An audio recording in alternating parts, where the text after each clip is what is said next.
Hello, my name is Martyr, and this is the Indie Game of the Week, Nidhogg, and thank you for watching. Nidhogg is an action sports game, guys, and I feel a little weird saying that, because God knows I'd love to watch a sport like this. I suppose it's a fencing game, but really no one dies in fencing, at least I'm aware of, right? No one dies in fencing? Nidhogg was developed by and published by Messhof, and it was released on Steam January 2014, and it is now available for purchase for $14.99. Now, before we get started, I have to say my name is Inigo Montoya. You killed my father. Prepare to die. Now that is out of the way, Nidhogg is a straight-up amazing fencing game, guys. I immediately thought of The Princess Bride when I saw that game. That's just kind of how my brain works. But you know what? The beauty of this game is its simplicity, and even though it's simplicity, it actually does take quite a bit of skill, and you can actually tell the difference between somebody who's been playing it for a while and somebody who just started playing, and it goes from there. But all in all, the premise is simple. You're two fencers, and you have to make your way to the other side of the board while brutally murdering the other players. So we're going to go ahead and start the single player off. There's several different kinds of modes. There's a mode that teaches you how to play. Of course, there's tutorials. Single player is multiplayer, which you can, of course, play offline versus or even an online matchmaking system. There's tournaments, options, blah, blah, blah, blah, right here. The game does feature controller support, which is actually how I'm currently playing the game. So I'm going to go ahead and show you the game finally. And what you're looking at right here, this is kind of like the times that people have taken to beat the game. I guess you could say like a record, I guess. This is like the top, I think, like, what, 8 or 7? I don't know how to count. The point is, yeah, it's kind of like a record of how to beat the game. Now, Nidhogg, like I said, is basically a fencing game. Your job is to kill the other player and get to the other side of the board as quickly as you possibly can. Oh crap. And you have your sword, and you can do several actions. You can adjust the height. Oh boy. Adjust the height of your sword. Oh good lord. Oh, I died. Okay. You can adjust the height of your sword. Also try to disarm your opponent like I just did there. Oh, okay, I thought I was dead for sure. Oh god. Oh. You can also do this kind of like this high-flying jump kick thing, which is really kind of a dicey move to say the least, because 90% of the time it's gonna get you killed. Now I'm gonna try not to die here. So basically, Nidhogg is, oh crap, I'm dead. I'm so dead. Nidhogg basically has you kind of trying to get from the other side of the board to the other. Die! Oh, you bastard! And you can do several actions. You have, of course, your sword. You can thrust. You can also, if you are disarmed like I just was, you can die horribly. But if you lose your sword and you're just in your fist, for instance, you can go ahead and actually kind of punch and snap your opponent's neck. Aside from that, though, you can also throw your sword, but the coward ran. I don't want to lose here on camera. Damn it, game! I'm being defeated by the first level of the Nidhogg dude. That's crazy. Die. Die. Alright, that's what you get. Don't mess with my yellow self. And I'd say I love the graphics of this game. The graphics of this game are fantastic, guys. I love it when you die, you just splurt blood everywhere. It's just hilarious the way it looks. Okay, you know what? You're embarrassing me on camera, orange guy. Alright, so now you gotta die. Oh, crap. Come on, raise your sword. Raise your sword. Raise your sword. I have like this tactic when they raise their sword. Oh, it did not work though. I try to like sweep their leg if I lose my sword. Oh, good lord. Oh yes. Oh yes. That was luck. I love it. But as you can see, Nidhogg is just a really fun action game, guys. It gets brutally, brutally hard on later levels. But for the first part, it's not that hard. Which I know what you're thinking. Geez, Marty, you're getting your ass kicked for the first part.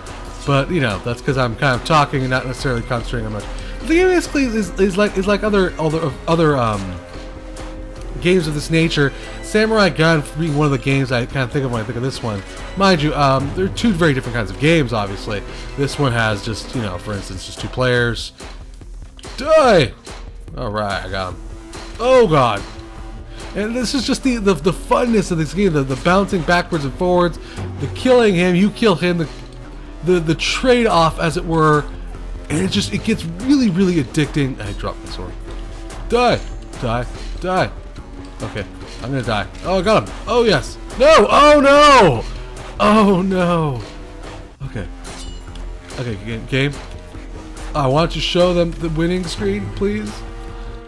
I need to show them that, if at all possible. Please. Oh god, why do I suck? Okay, so as you can see, the computer's completely kicking my ass. Okay, you know what? I'm gonna get a sword. Alright, man, you know what? No more Mr. How did I die? What the hell was that? No more Mr. Nice Martyr. Now you shall die. Shit. Now you shall die by my hand, sir.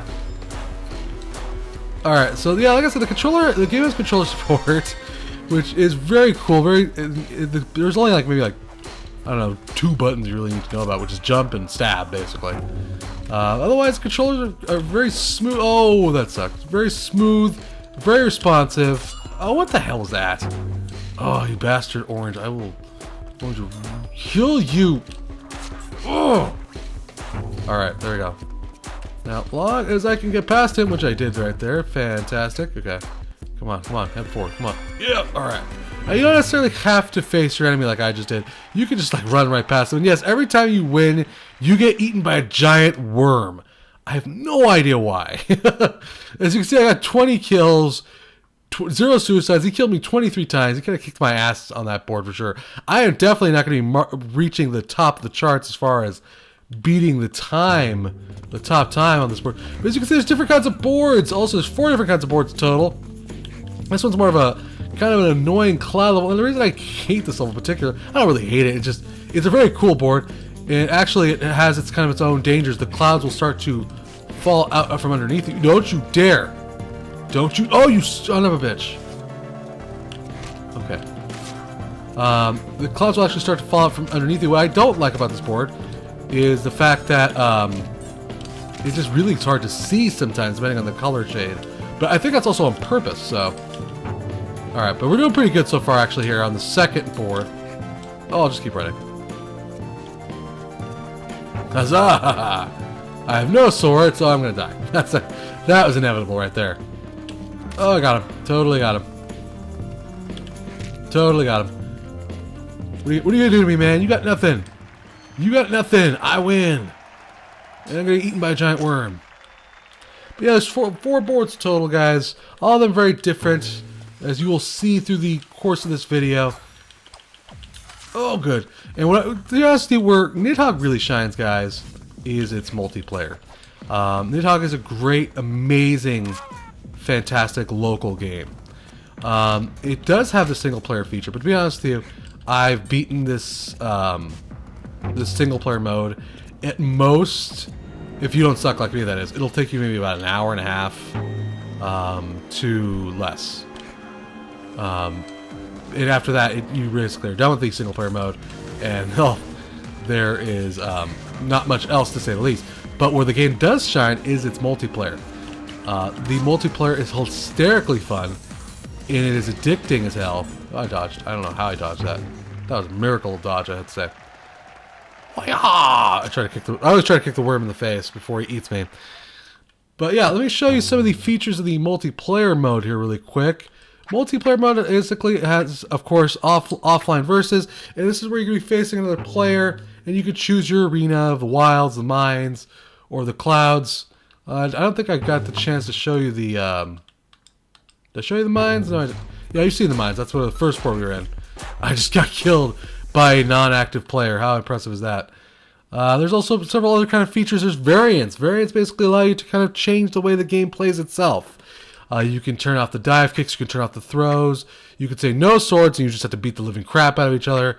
You could say only throwing swords. Baby mode basically is you are hunched to the ground and can only sweep the leg. It's a hilarious mode. Low gravity mode basically lets you jump really high. Sudden death, I don't remember what that one is. Skippy mode, your character kind of hops around.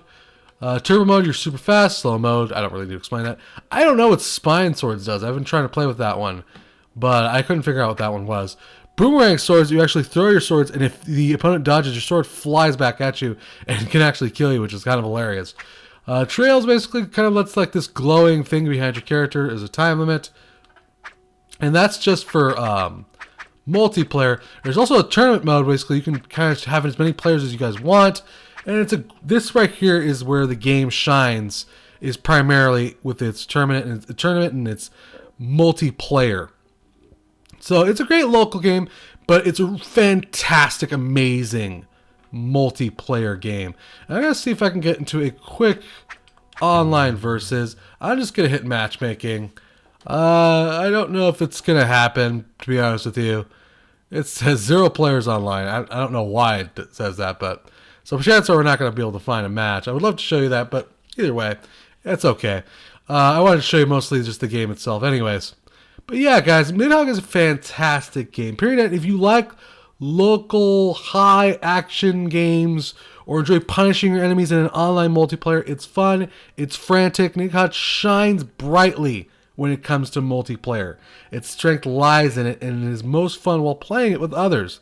There is a single player feature, and that is all well and good, but like I said before, it's primarily, which is why I primarily showed off this video, you're going to beat that in an hour and a half and then not have much else to do. So the game, Nidhogg, is a multiplayer game, and I suggest you play it with other people for sure. I highly suggest it. If I had any requests for Nidhogg, or hopes for it as it were, it would be more to add more levels to fight in. I would like to see a ruins type of level, where maybe like you have the high staircases and you're battling your swords while running up the staircases, or falling rocks that could kill you. Anything really will do, for sure. The game is constantly being updated. There's some patches coming out to help some of the latency on multiplayer, and to I think hopefully maybe one day bring out more boards. I'm not quite sure about that. But either way, I hope you enjoyed this video. As always, remember to like, share, and subscribe. That would be spiffy. And this has been the Indie Game of the Week, Nidhogg.